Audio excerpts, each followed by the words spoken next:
It's my pleasure to call upon Chief Harry St. Denis to follow with some further comments. Merci. Thank you. The National Chief almost said everything, but anyways, it's good to be here. I want to thank the Six Nations, the host community, and this is better than it was yesterday because we almost had to present yesterday with about maybe 100 people in the room. So this is a lot better. So elders and citizens, chiefs, delegates, thank you very much. So the Algonquin Nation was at Niagara in 1764 when the British confirmed our alliance and promised to recognize our rights and to protect our lands. We all know what happened after that.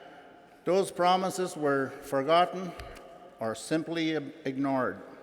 250 years later, the Algonquins and many other nations are still waiting to have our land question resolved.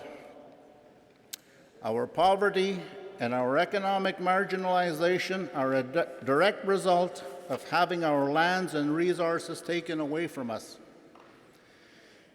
Today, we are here to talk about a review of the federal laws and policies. This is very important because these laws and policies have worked to undermine our traditions, our customs, and our societies, and has been used as instruments to keep us out of Canada's success. And this was no accident. It was done intentionally. And if we are to reconcile, these policies must change, and they must change in a big way. In December 2015, Prime Minister Trudeau spoke to us and committed to make real change happen. He called for a total renewal of the relationship between our peoples.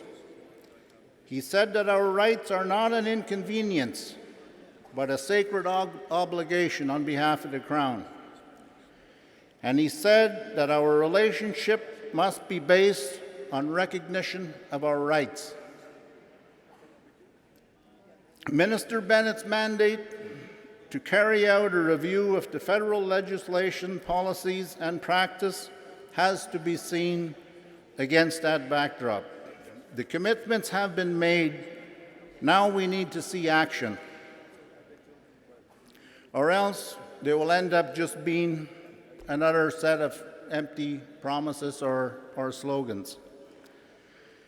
Perhaps the biggest thing that needs to change are also the unwritten policies, the avoidance, denial, and delay that are part of our day-to-day dealings with the federal government, the bureaucrats, and the ministers. These attitudes have to change. Instead of ignoring our concerns or just simply saying no, Canada needs to start saying yes. How can we make things work better for all of us, the governments included? And we are prepared to engage with them. But today, I just want to focus on two issues: Aboriginal title and governance. For the Algonquin Nation and many others, these are key to rebuilding our nations and to take our proper place in our own homelands. The Supreme Court of the Comprehensive Claims Policy is badly in need of reform. Instead of evolving with case law, as the National Chief just mentioned, it has continued to ignore what the courts have said. Instead of being shaped cooperatively, it continues to be an instrument of federal control, dictating and limiting our potential. The Comprehensive Claims Policy is a huge barrier to reconciliation, which this government has committed to do. Previous efforts to reform the policy have fallen short of the mark. there are a number of reasons for this. Canada has not been prepared to fully embrace our constitutional rights, or the developments in case law, or even in international standards. Instead of recognition, the policy continues to be based on denial and avoidance of our rights. Canada's efforts have focused almost totally on tinkering with the process instead of reforming the policy in a fundamental way. And that's why negotiations have become a long marathon leading to nowhere except piles of debt for First Nations during those negotiations. Past efforts at reform have only involved groups that are at the negotiating table instead of fully involving all title holders, including those that currently have no forum to negotiate or who refuse to negotiate under the current policy. And as for governance, we need to acknowledge that the federal inherent right policy is not based on recognition of our inherent right to govern ourselves. It reflects what Canada is prepared to allow First Nations to do. This is not acceptable, and it's inconsistent with the United Nations Declaration on the Rights of Indigenous People, and which we just heard yesterday from two ministers that adopt the UN Declaration unconditionally. We see the harm that has been done when bureaucrats use tools like third-party management, just for an example, to take control of our communities without accountability to the people. Any effort to really improve conditions for the members and without an exit strategy is just not acceptable. And just as an example, the community I work with, Barrier Lake, has been under third-party management now for probably about 8 years, and there is no exit strategy. The third-party managers make about $600,000 a year off of that. So you think that they are going to try to find an exit strategy for that community? I don't think so. So this is just an example of something that has to be changed.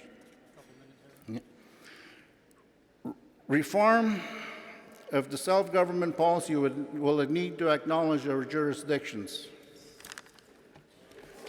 I'm almost done there, Mr. Chairman. The federal government got elected on a platform of change and hope. We have heard good commitments and good words.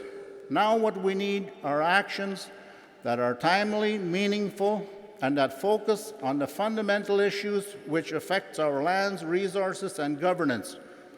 We need transparency, serious engagement, and a timetable for action.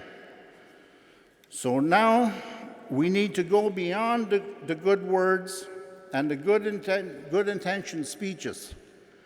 Because as we all know, and as the saying goes, the road to hell is paved with good intentions.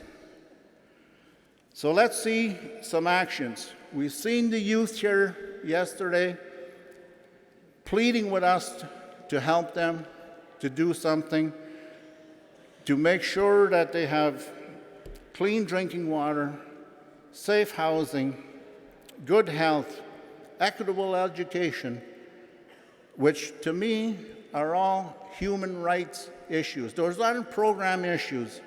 Those are human rights issues, and it's time for the government to act, not just talk about those things. Thank you very much.